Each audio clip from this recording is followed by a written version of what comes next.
Saudara, kisah tentang 3 orang Majus yang datang ke Bethlehem di kisah kelahiran Tuhan Yesus adalah salah satu kisah yang cukup sering kita dengar mulai dari sekolah minggu, bahkan tidak jarang menjadi bahan khotbah ketika Natal-Natal umum dilaksanakan. Ada 3 jenis persembahan yang diberikan oleh orang Majus ini kepada bayi Yesus saat itu.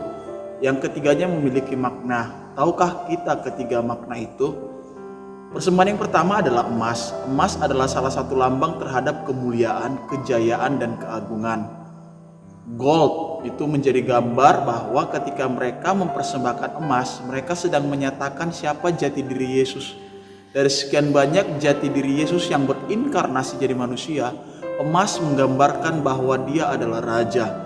Karena pada saat itu salah satu upeti, salah satu seserahan yang paling berharga bagi seorang raja adalah emas.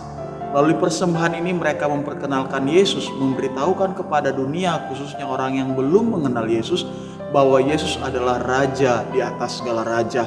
Inilah yang digenapkan oleh kitab Yesaya dan kitab para nabi ketika menggambarkan Yesus sebagai sang raja damai. Lantas persembahan yang kedua adalah kemenyan. Kemenyan ini banyak diatur di dalam kitab-kitab imamat, kitab-kitab ibadah, dan sering satu paket dengan dupa yang sering digunakan di tempat peribadatan sebagai bentuk doa, menggambarkan Yesus sebagai imam.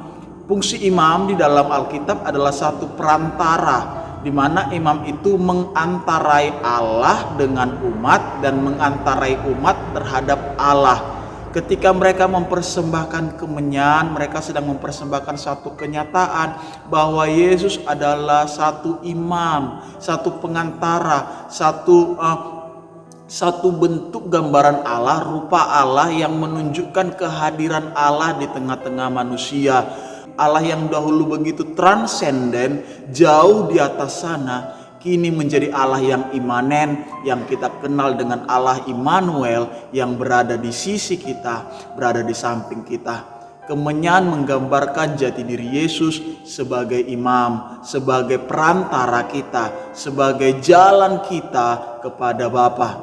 Dan persembahan yang ketiga adalah persembahan yang paling di luar akal kita, karena mur mungkin tidak banyak di antara kita yang tahu, karena kalau zaman sekarang orang mengawetkan jenazah itu pasti pakai formalin.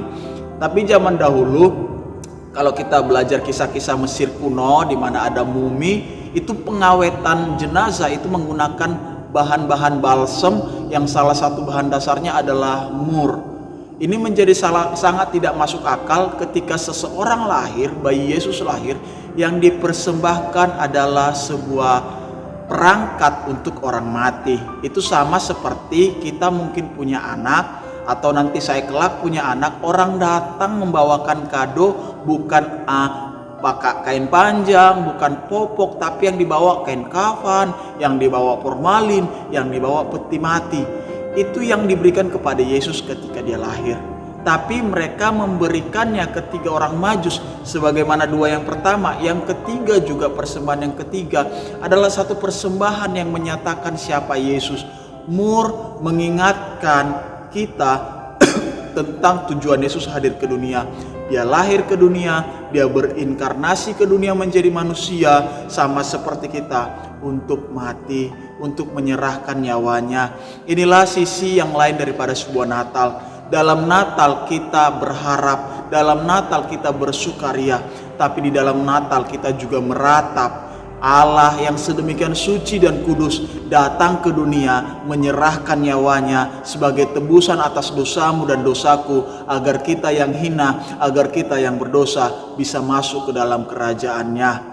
Natal juga menjadi momentum bagi kita dari ketiga persembahan ini, bukan menjadi momen di mana kita meminta ini dan itu, tapi juga di sisi lain kita memikirkan apa yang saya bisa berikan kepada Tuhan. Pemberian saya bukan berdasarkan keinginan saya, tapi pemberian saya adalah pemberian yang didasarkan kepada siapa Tuhan. Tuhan adalah Raja, Tuhan adalah Imam, dan Tuhan adalah korban penebusan. Ini yang dikenal oleh orang Majus. Saya punya pertanyaan bagi Anda. Siapa Tuhan bagi Anda? apa yang Tuhan butuhkan dari kita.